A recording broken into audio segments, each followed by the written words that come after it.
بشكينن هردن دجمن جنيدك هدف وهلا وقت دولة أوروبي وقت باريسي جنن تاكو شر تيدا قالبن فكرة آزادية جن بيك بينن وبريش طاببن دهندر باريسي دا دبن هدف ووقت دولتكي بالديمقراطي باندكن لديسا جي جني مكور حتى لباريسي تنانا چما جنن عادي هدف ناگرن چما جنن تاكوشر هدف دگرن برگه اف جنا خطر السر حتى سيستم قبطاليزمي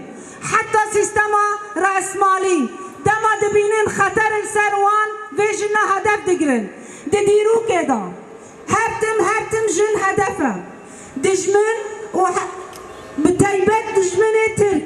دولة تركيا فاشي وين حمي زانن باستخبارات خل حمي دولة بلادكي ليه مخابر دولة يك بيدنگ لهمبر بكر يارن تنكرن جنن قتين كشتن شهيد داخينن هردم جنا كر بتايبت هدف قرتنا اف جنا هيرو دخاص دي شخصة اول سكينة جانسيز دا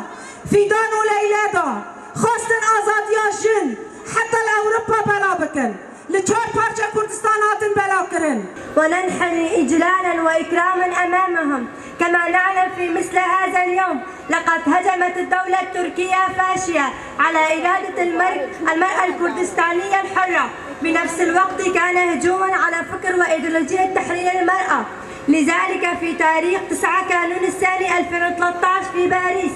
تم استهداف المناضلة الثورية سكينة جانسز لأن الشهيدة سارة كانت أمام ذهنية الدولة السلطوية وأصبحت رمز للنضال والمقاومة وأصبحت قدوة لجميع نساء الكرد واشتهرت مقاومتها في السجون بين جميع النساء وأصبحت رمز للمقاومة. لهذا السبب قال القائد عبد الله أوجالان بأن استهداف سارة كان هجوما على دماغ التنظيم ولكن رغم كل